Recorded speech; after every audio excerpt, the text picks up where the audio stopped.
I'm Chris Lamb from HyprMX. We're here at Pocket Gamer Connects London, and I'm sitting down today with Akin from Tripledot. Hi. Hi, thanks for joining us today, Akin. Thanks for having me. Maybe you can start off with telling us a little bit about yourself and about Tripledot, the studio. Before I moved to the UK, I spent a lot of time looking at kind of gaming companies and gaming startups. I briefly worked at Peak Games out of Istanbul, who are now growing quite nicely. Yep.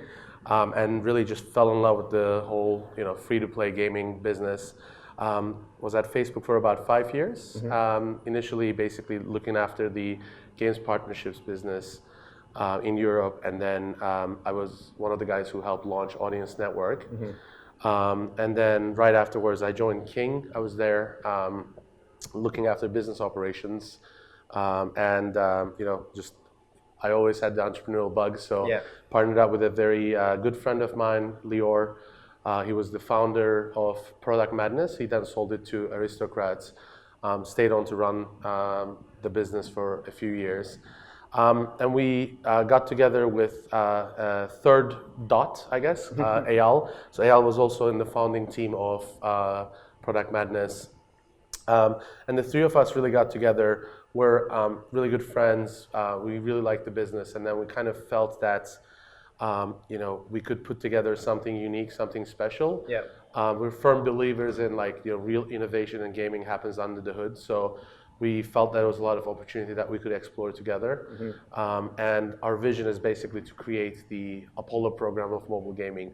So you mentioned that you helped launch Facebook Audience Network in EMEA. How did that experience help you or set you up for running a game studio?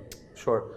So I really got to see firsthand the opportunities that were available to game developers from an ad-based monetization perspective. I think now we're hearing how ads are becoming an integral part of the monetization stack and strategy for lots of gaming companies. But I really saw that firsthand when I was in the Audience Network. We saw a lot of mobile marketeers really getting to grasp the power of mobile advertising.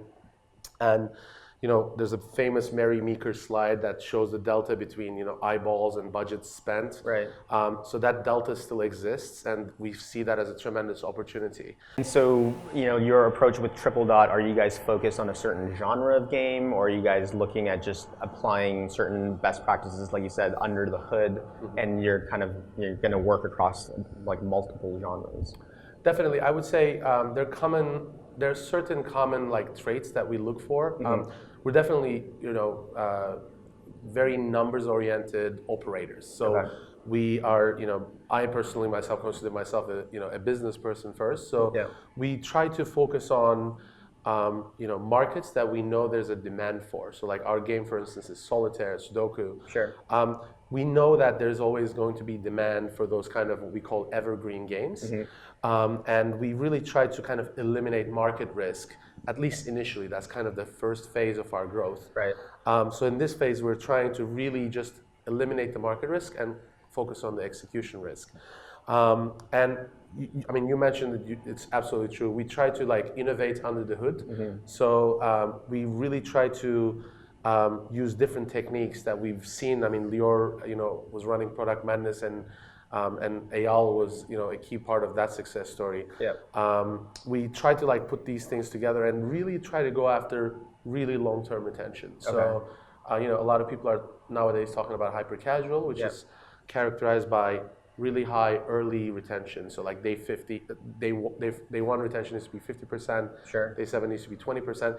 Our games are different. So our games, we try to focus on day 90, day 180 retention, and really just trying to optimize those. Okay. So cool. Well, all the best with your new releases later this year, and thanks for coming and sharing your thoughts with us today. Thank you very much. Thanks for having me.